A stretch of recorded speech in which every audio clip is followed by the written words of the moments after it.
Assalamualaikum warahmatullahi wabarakatuh. Perkenalkan, nama saya Nurmat Fajar. Saya adalah agen of gold cabang Depok. Saat ini posisi saya sedang di Palembang, Sumatera Selatan. Nah, mohon maaf kalau mungkin di sekitar saya ada background yang kurang enak didengar, atau ya itulah hiburannya di kampung ya.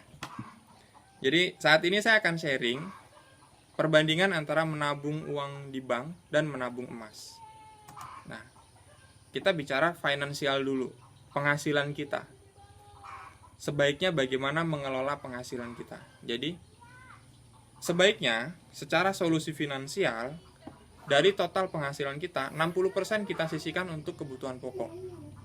Lalu ada 10% untuk investasi, 10% lagi untuk lifestyle, 10% untuk wakaf, lalu 10% lagi untuk darurat. Nah, dari 10% yang untuk investasi, sebaiknya di mana sih kita sisihkan investasi itu?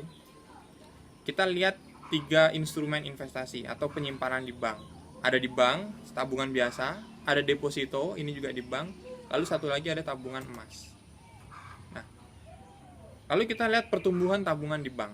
Di mana tabungan di bank itu pertumbuhannya antara 0,1 sampai 1% per tahun. Itu pun belum termasuk potongan biaya admin dan lain-lain. Kita lihat kebijakan bunga bank saat ini. Tabungan 0 sampai 1 juta tidak ada bunga per tahun. Lalu di atas 1 juta sampai 50 juta bunganya 0,9% per tahun. Tabungan 50 sampai 500 juta 1,05 per tahun. Tabungan 500 juta sampai 1 miliar 1,3% per tahun, dan tabungan di atas 1 miliar itu bunganya 2% per tahun. Jadi kalau kita lihat dengan tabungan 1 miliar kita di bank, bunganya itu masih jauh di bawah inflasi. Nah, ini kita bisa lihat, coba simulasikan bahwa kita punya uang 10 juta, kita taruh di bank, dalam 1 tahun kita dapat bunga sekitar 90.000.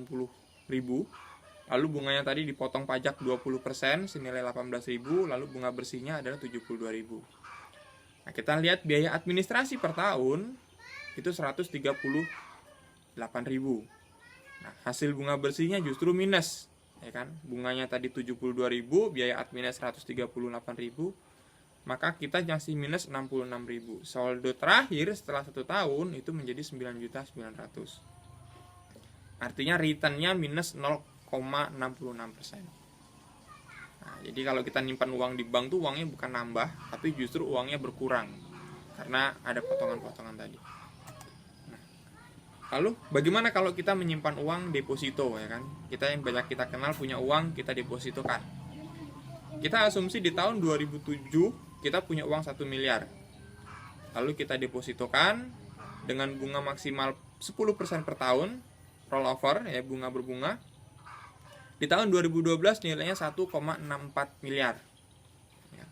Lalu ada perbandingan satu lagi, kita punya uang sama di tahun 2007 1 miliar, kita belikan emas mendapatkan 5 kilo harga pada saat itu. Lalu di tahun 2012 dengan harga emas 550.000 per gram, aset kita tadi yang 1 miliar sudah menjadi 2,75 miliar. Artinya dengan 2 perbandingan ini kita sudah bisa melihat selisih hampir 1 miliar dengan jangka waktu 2007 sampai 2012. Nah, kemudian kita lihat pertumbuhan deposito. Kita lihat di sini ada banyak bank, tapi kita lihat yang bunganya tertinggi. Bunga deposito tertinggi kita lihat di sini ada dari J Trust Bank. 1 bulan itu bunga tertingginya 5%, terendahnya 5,2%, terendahnya di 5%. 3 bulan 5,5, terendahnya di 25. Lalu 6 bulan itu di 5,5, terendahnya di 5,2. Di setahun itu di 5,5 tertinggi dan terendahnya di 5,25. Itu bunga deposito. Nah, kita lihat, sedangkan emas itu pertumbuhan rata-ratanya 15 sampai 40% per tahun. Nah, ini kita lihat grafik 2011 sampai 2020.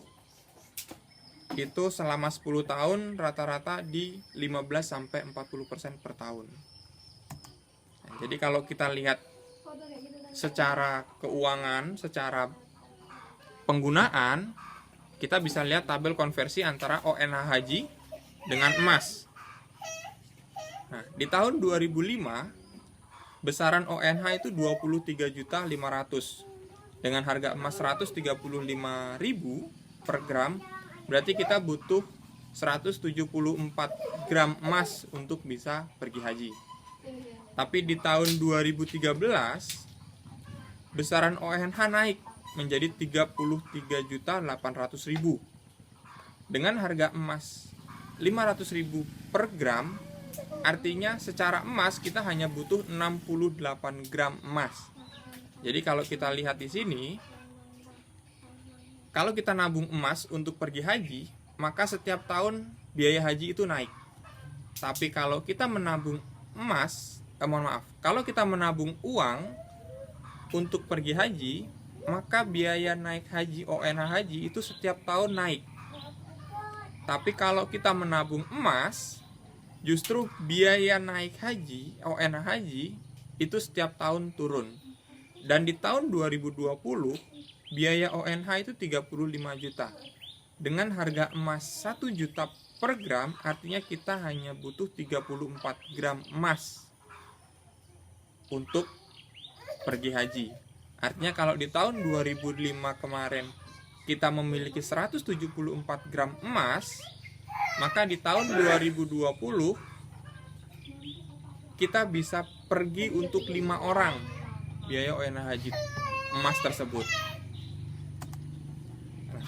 Kesimpulan adalah emas merupakan tabungan terbaik. Lalu bagaimana dengan bank? Simpanlah uang di bank secukupnya untuk kebutuhan operasional. Selebihnya belikanlah emas sebagai investasi. Nah, bagi teman-teman yang ingin sharing atau ingin diskusi terkait perencanaan keuangan, ya kan, boleh datang ke tempat saya. Saya saat ini berada di Kecamatan Lalan, Desa Sukajadi, RT 9. Nah, nanti kita bisa diskusi terkait investasi, terkait emas. Jadi untuk planning masa depan mungkin bisa lebih baik dengan menggunakan emas. Nah, demikian sharing dari saya. Terima kasih atas perhatiannya. Saya akhiri. Assalamualaikum warahmatullahi wabarakatuh.